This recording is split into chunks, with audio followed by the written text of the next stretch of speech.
When the clock strikes midnight, most people are celebrating. But for these three, the new year began with a nightmare they can never forget. Let's begin with Ben's story.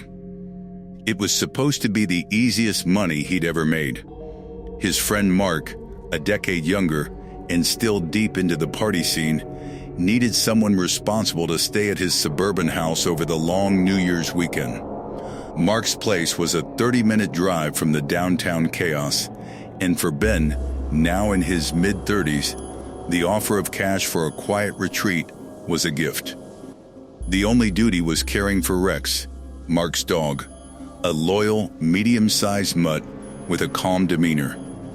The instructions were simple: 2 walks, 2 meals, and please, keep him off the leather sofa. Mark headed out early on that Saturday morning, the last day of the year, with a backpack and a hasty promise to be back late Sunday. Ben unpacked his own small bag in the guest room, appreciating the silence. He'd brought his laptop, a book he'd been meaning to read, and settled into the calm. His girlfriend, Sarah, was working a late shift at the downtown restaurant and had agreed to drive out after she closed up, arriving sometime after midnight. The evening was peaceful. Ben made dinner, let Rex out into the fenced backyard, and they camped in the living room with a movie. It was around 9 o'clock, the film halfway through, when the doorbell chimed, shattering the comfortable silence. A woman stood under the porch light. She looked to be in her late 20s, with her hood pulled up against the chill. She was holding a leather jacket bundled in her arms. "Hi," she said, her breath fogging in the air. "I'm a friend of Mark's. I left something really important in his bedroom. Can I grab it? It'll just take a second." Something felt off immediately. Her eyes darted past Ben into the house. "Mark didn't mention anyone stopping by," Ben said, blocking the doorway just slightly.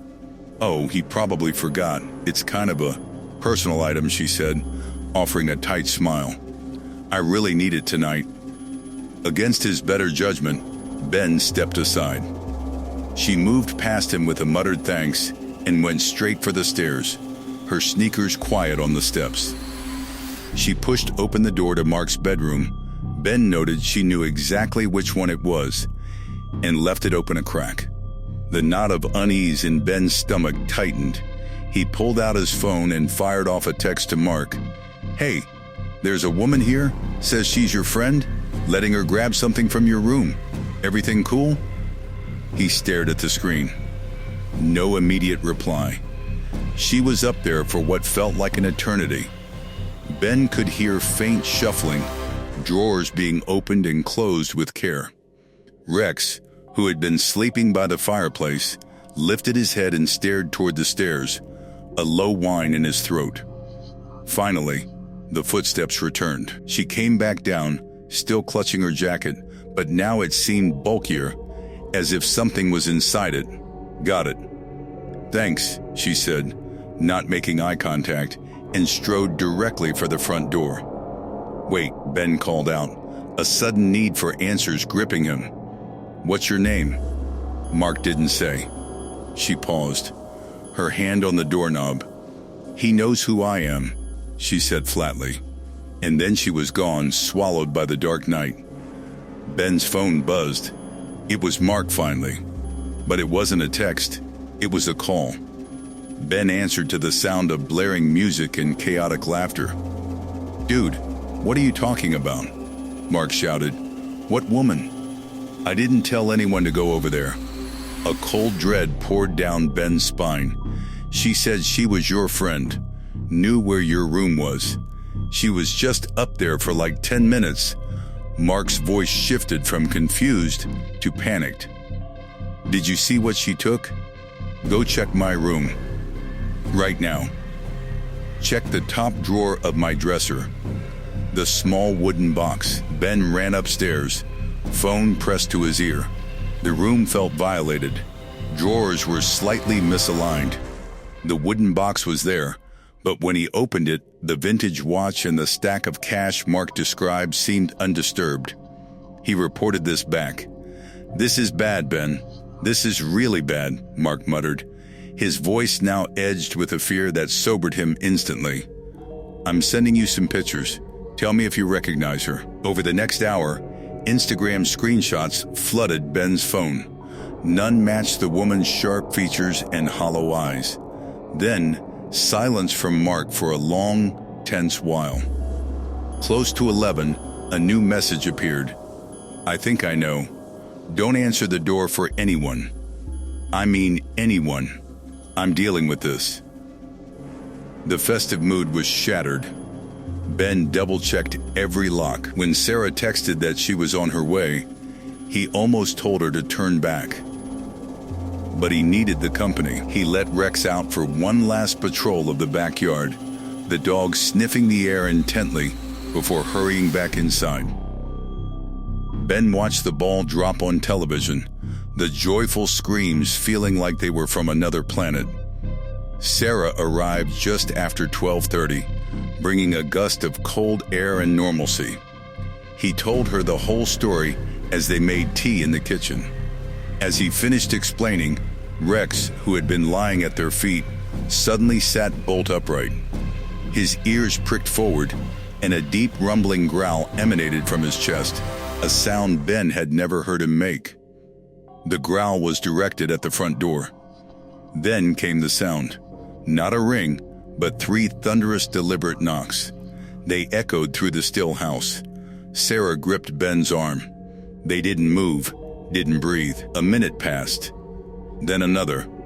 No more knocks. No sound of retreating footsteps on the porch. "We're not sleeping down here," Ben whispered.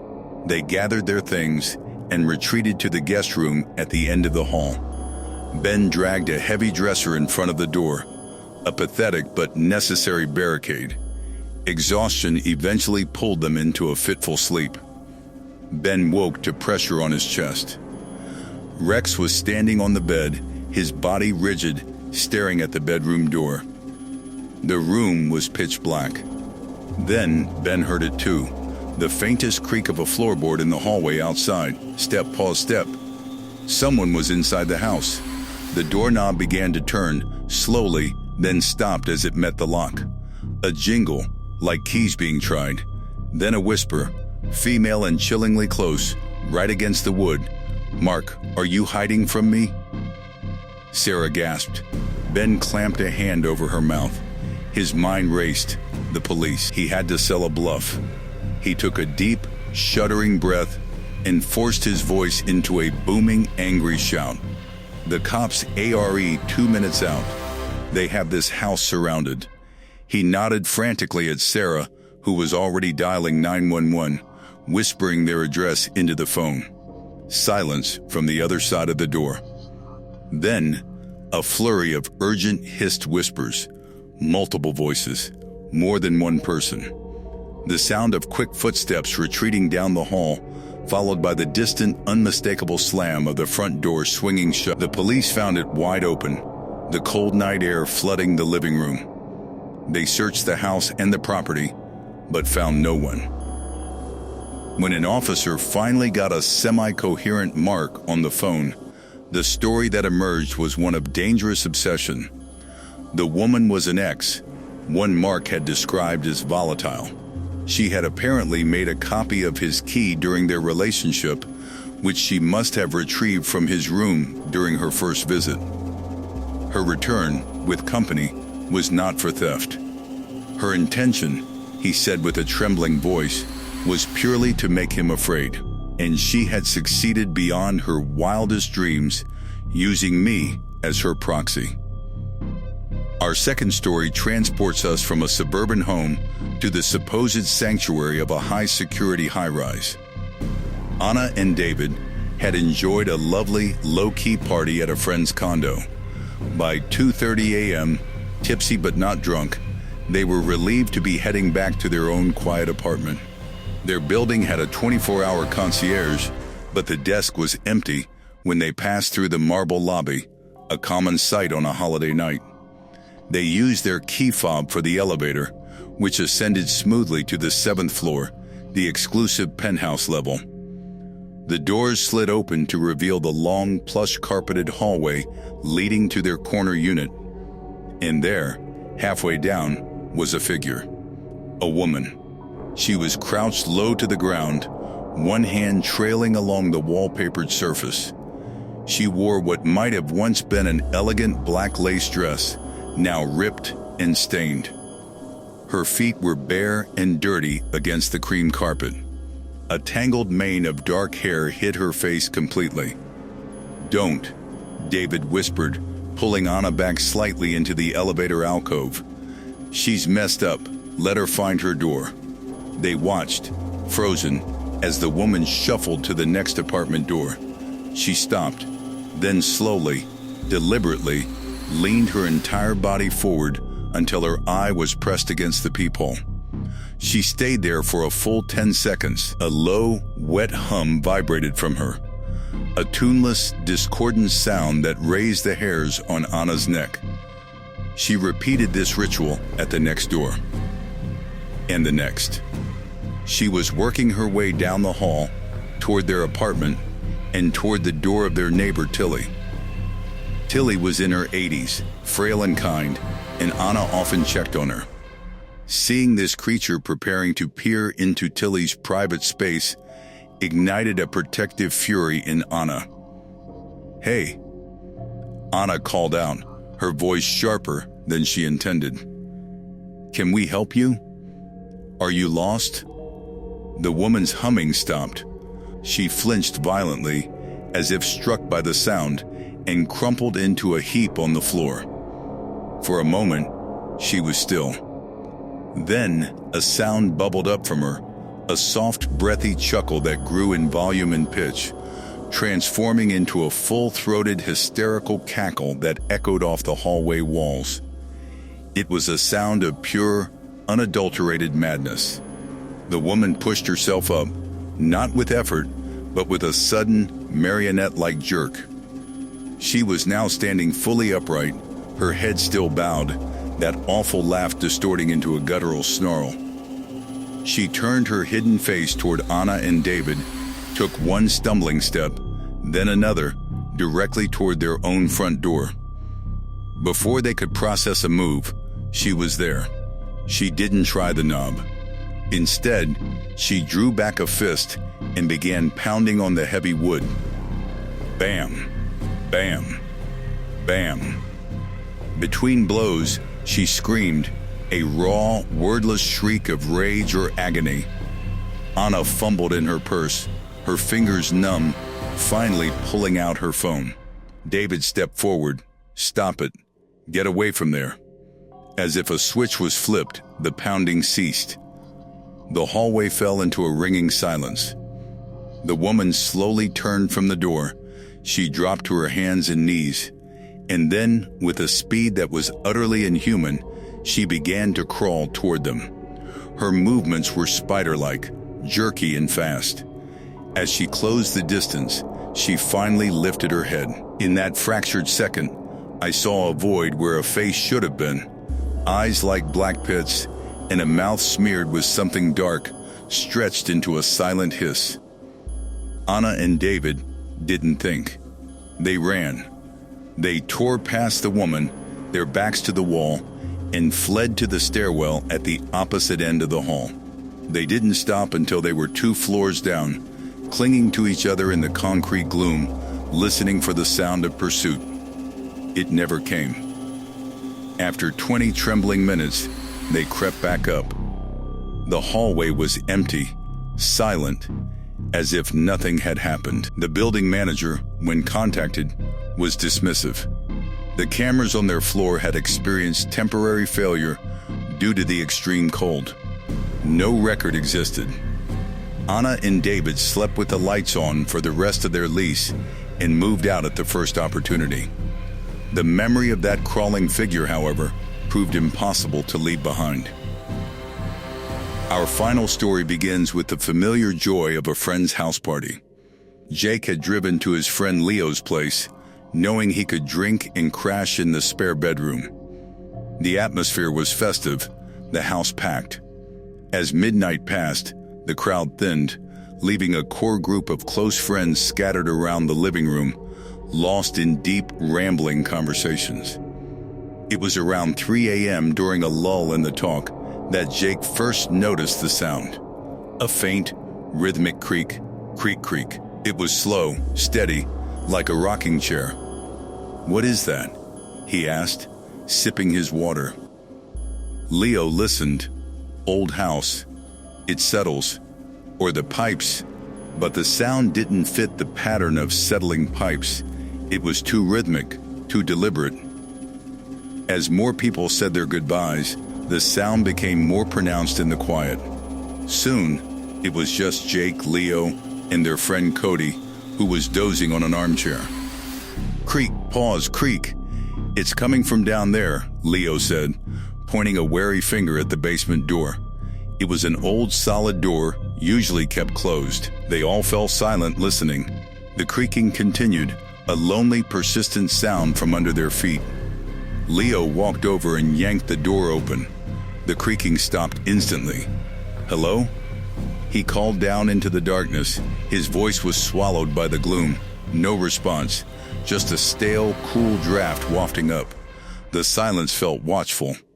"We have to check," Jake said, a bravado fueled by the last dregs of alcohol. "Could be a pipe about to burst or something." This was a lie they all accepted. Leo fetched a baseball bat from the garage.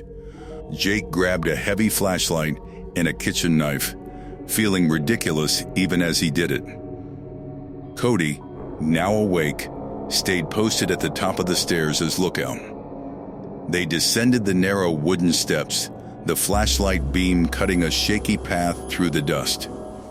The basement was a time capsule of Leo's family, old exercise equipment, boxes of childhood toys, a dusty sofa. They swept the light into every corner, behind the water heater, into the small laundry nook. Nothing. No intruder, no leaking pipe. The air was still and cold. Then, the beam settled on an old rocking chair in the far corner. It was made of dark, polished oak, with a worn floral cushion. It was perfectly still. Jake felt a chill that had nothing to do with the temperature. He walked toward it, his footsteps loud in the silence. "This is it," he murmured. "This is what's making the sound." "Don't," Leo said, his voice tight. But Jake needed to prove it to himself, to dispel the creeping dread. He sat down in the chair. The cushion was cold. He placed his hands on the armrest, took a breath, and pushed with his feet. The chair moved backward, then forward. Creak, the exact sound. He rocked again. Creak. He stopped rocking. The chair, from its own momentum, rocked back one more time. Creak. And then it was still. Jake looked at Leo, whose face had drained of all color. "That's my grandmother's chair," Leo whispered. "She loved that thing. She actually passed away in it. Years ago. My mom couldn't bear to get rid of it." The implication hung in the dusty air. The chair had been motionless when they came down. There were no windows open, no drafts. The air was utterly still. Yet they had heard it rocking, for who knows how long. The thought of an empty chair, rocking itself in the dark basement as they celebrated upstairs, was a violation of reality itself. They fled back up the stairs, taking them two at a time, and slammed the basement door shut. Leo turned the lock with a definitive click. For the remainder of the weekend, he refused to go down there, even to do laundry. Jake, a staunch skeptic of all things paranormal, found his certainty shaken. He had heard the evidence with his own ears, seen the empty seat with his own eyes. Some mysteries don't offer answers. They simply replace your comfort with a permanent, low-grade chill. 3 celebrations. 3 descents into fear.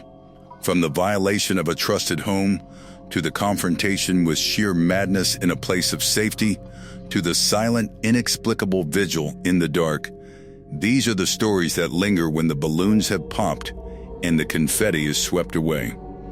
The new year promises a fresh start, but for these individuals, it served as a stark reminder that the world holds pockets of profound and unsettling darkness. If these journeys into the unexpected have gripped you, please show your support. A like on this video means the world to us and helps Winds of Thought bring you more compelling narratives from the edge of experience. Stay curious, and remember, the most haunting stories aren't always found in books. Sometimes, they're waiting just beyond the circle of light.